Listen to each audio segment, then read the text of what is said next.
Hi, we are the Middletown Youth Coalition. I am Kobe Wilder. I am Benedict Njoko. I am Maggie Stebbins. Today we're going to talk about positive family communication. Positive family communication actually talks about the way people, especially the youths, communicate with each and every member of their family, their parents, their siblings, and things like that. Because I've come to know that the biggest problem with communication is actually thinking it has taken place. Most times it did not take place, and then there is miscommunication. So today we'll be talking about how we can effectively communicate with our families. Awesome. So, what do you guys think is one good way to positively communicate with your family members? What do you think, Maggie? What do I think? Well, I know we all have to be supportive and thinking positively because not everybody is the same and we all have our own problems that we have to go through in life. Right. For me, I think one of the problems with communication with parents is that parents think for their kids. So they talk to their kids from their own perspective. Right. So they've already decided what is wrong and how to solve the problem before they talk to the kids, and the kids feel like they don't have any input whatsoever on the situation, and it kind of makes them feel very bad. Right. I think one thing comes from the child to the parent. Don't be afraid to talk to your parents. They have done everything that you have done, whether you think they have or not. And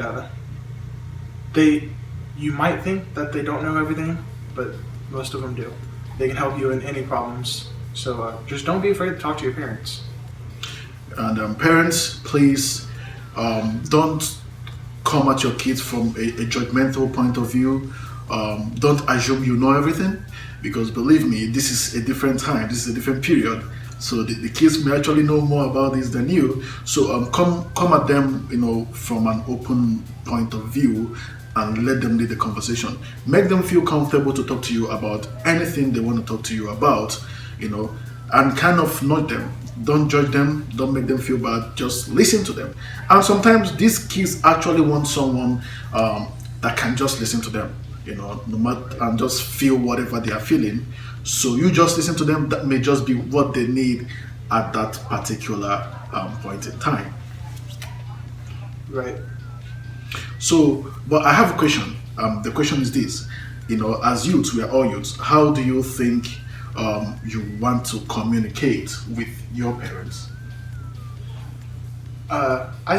Communicating with my parents is easier for me than it is for most people. I have a very close relationship with my mom and dad, and I can tell them anything and not be scared of what comes afterwards.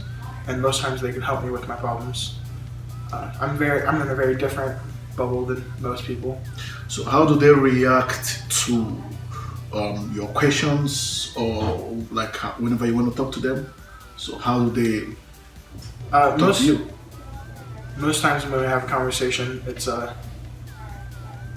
never yes or no questions. This is a really good tip for parents. Never ask yes or no questions, because you never get the response that you want. You will always get a yes or no response. My parents asked me questions like, if you could cut all classes but one class from your day at school, which class would it be? That way, you have to engage in an actual conversation instead my day was good or my day was bad. It's an actual conversation to keep things going, and your parents will respect that. What about you, Maggie? Yeah, that's a touchy subject for, again, not everybody's in the same boat. I don't talk to my parents. They just weren't close as handling to things that they should have, and which is still a touchy subject. When you're talking to your kids, pushing them away, being judgmental, makes them not talk to you anymore. And it puts a gap in the relationship that used to be there. So, folks, you've heard it all. Please do not judge your kids. come at them from an open perspective and let them lead the conversation. You know, embrace them however it is, whatever be the situation, and give them the support that they need. And this will encourage them to want to talk to you even more. Thank you very much, and be safe, be home, be good. Right. And you think that we missed anything, please leave it in the comments down below. We'll make sure that we read them and comment. Okay, bye-bye. Bye.